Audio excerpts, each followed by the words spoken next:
नमस्कार दोस्तों।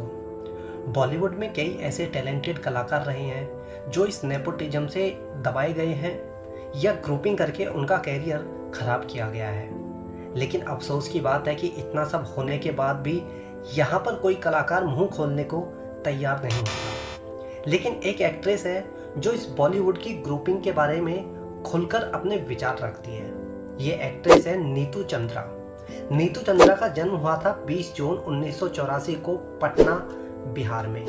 नीतू की 12th क्लास तक की पढ़ाई पटना, बिहार से ही हुई थी। 12th क्लास के बाद आगे की पढ़ाई के लिए वह दिल्ली चली गई। दिल्ली के आईपी कॉलेज में ग्रेजुएशन में एडमिशन ले लिया। अपनी ग्रेजुएशन के दौरान ही नीतू ने कई एड फिल्मों में काम किया और एड फिल्मों के अलावा कई वीडियोज में भी दिखाई दी। नीतू अपने स्कूल के समय से ही ताइक्वांडो कराटे चैंपियन रही है। उसने स्टेट लेवल ही नहीं बल्कि नेशनल लेवल पर भी कई कंपटीशन खेले और जीते हैं। नीतू चंद्रा के दो भाई हैं जो बॉलीवुड में ही काम करते हैं। बड़े भाई डायरेक्टर हैं और छोटा भाई फैशन डिजाइनर। नीतू चंद्रा ने कई एड फिल्मों में काम किया था। यही कारण था कि उसकी जान पहचान इंडस्ट्री में भी होने लगी थी। नीतू को फिल्मों में पहला ब्रेक मिला साल 2003 में एक तेलुगु फिल्म में, जिसमें नीतू का रोल लीड एक्टर के दोस्त के रूप में था। उसी दौरान नीतू जो है प्रियदर्शन के साथ में एक एड फिल्म में काम भी कर रही थी।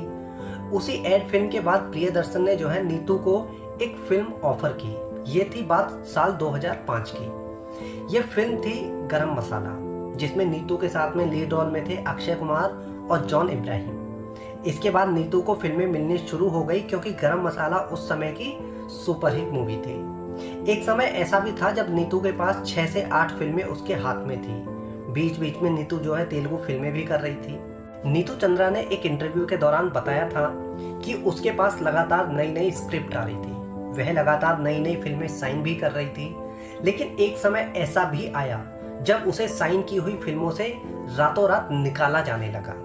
उसके हाथ से 6 फिल्में देखते ही देखते छीन ली गई और इसके लिए नीतू चंद्रा ने सीधे तौर पर बॉलीवुड की ग्रुपिंग और गैंगिज्म को जिम्मेदार ठहराया। नीतू ने कहा कि हर इंडस्ट्री में नेपोटिज्म होता है। इंजीनियर का बेटा इंजीनियर बनना चाहता है, वकील का बेटा वकील बनना चाहता है, डॉक्टर का बेटा डॉक्टर। इसमें कोई प्रॉब्लम नहीं है कि एक्टर का बेटा एक्टर बनना चाहता है।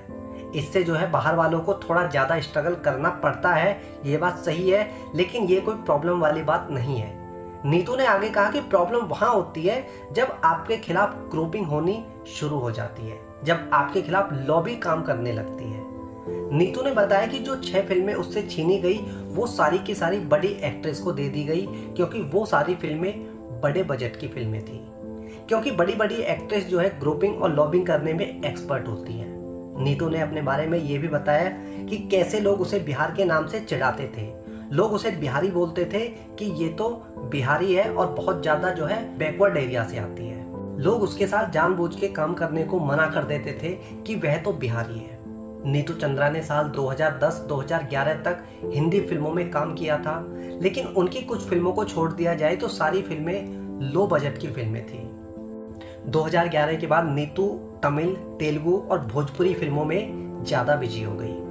नीतू की पर्सनल लाइफ की बात की जाए तो नीतू का नाम सबसे पहले जुड़ा था नील नितिन मुकेश के साथ। नील के साथ में नीतू का रिश्ता लगभग 2 साल लंबा चला। इसके बाद नीतू का नाम जुड़ा रणदीप हुड्डा के साथ। रणदीप और नीतू का रिश्ता चला टोटल 6 साल। नीतू ने सुशांत की मौत के बाद भी एक बयान दिया था जो काफी उस समय चर्चा में रहा था। नीतू ने कहा कि किसी की मौत के बाद ब्लेम गेम खेलना बहुत ज्यादा आसान है, लेकिन जब वह इंसान जिंदा होता है तब उसका कोई भी साथ नहीं देता। ये बातें काफी हद तक सही है। हमें ऐसे कलाकारों को ज्यादा सपोर्ट करना चाहिए जो अपनी मेहनत के दम पर इंडस्ट्री में आज भी टिके हुए हैं। हमें किसी के मरने का इंतजार नहीं करना चाहिए कि जब कोई मरेगा तो हम उसके बाद आवाज उठाएंगे। हमें तब आवाज उठानी चाहिए जब वह इंसान जिंदा हो, जब वह कलाकार जिंदा हो और उसे जिस समय मदद की जरूरत हो। नीतू ने अपना एक प्रोडक्शन हाउस भी खोला है जिसमें उसने 2 फिल्मों का निर्माण किया है, एक भोजपुरी और दूसरी है मैथिली। नीतू ने एक हॉलीवुड फिल्म में भी काम किया हुआ है। नीतू आखिरी बार हिंदी फिल्म में साल 2011 में दिखाई दी थी।